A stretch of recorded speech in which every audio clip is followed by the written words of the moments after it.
पुराने समय की बात है। पाटलिपुत्र को एक समृद्ध राज्य कहा जाता था, जहां राजा विक्रमदेव का शासन था। वे न्यायप्रिय और प्रिय थे। राज्य के लोग सुखी थे, लेकिन कुछ गांव अब भी गरीबी से जूझ रहे थे। ऐसा ही एक गांव था मधुपुर, जहां एक गरीब किसान रामू अपने परिवार के साथ रहता था। रामू के पास सिर्फ एक छोटा सा खेत था, लेकिन वह ईमानदारी और मेहनत से खेती करता था। कम बारिश होने के कारण उसकी फसलें सूख जाती हैं, फिर भी वह मेहनत करना नहीं छोड़ता। गर्मियों की तपती दोपहर थी। सूरजपुर गांव का किसान मोहन अपने खेतों में पसीना बहा रहा था। सूखा पड़ा था, बारिश का कोई नामो निशान नहीं था। उसकी पत्नी गौरी और बच्चे भूख से बेहाल थे। कौन हो तुम और यहाँ क्यों आए हो? मैं सूरजपुर गांव का एक गरीब किसान हूँ। मेरी फसलें सूख गई हैं। मेरे परिवार के पास खाने को कुछ नहीं बचा। मैं राजा से सहायता मांगना चाहता हूँ। राजा, जो न्यायप्रिय और दयालु थे, इशारा करते हैं और मंत्री मोहन को अंदर बुलाता है।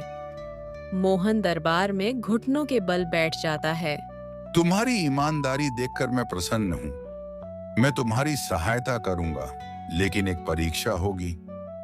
महाराज, मैं आपसे भीख नहीं मांग रहा।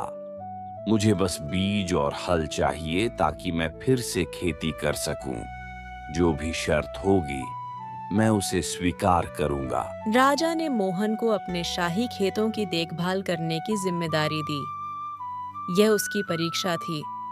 मोहन सुबह से रात तक खेतों में मेहनत करता, पौधों को पानी देता और देखभाल करता।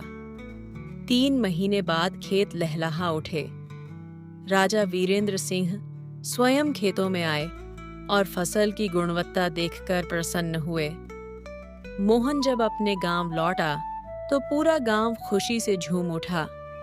अब वह केवल अपने लिए नहीं, बल्कि पूरे गांव के लिए खेती कर सकता था। गांव में पहली बार समृद्धि आई थी। मोहन ने अपने अनुभव से अन्य किसानों को भी मेहनत और ईमानदारी का महत्व समझाया। गांव के लोग अब संगठित होकर खेती करने लगे। मोहन की मेहनत और राजा की उदारता से गांव में खुशहाली लौट आई।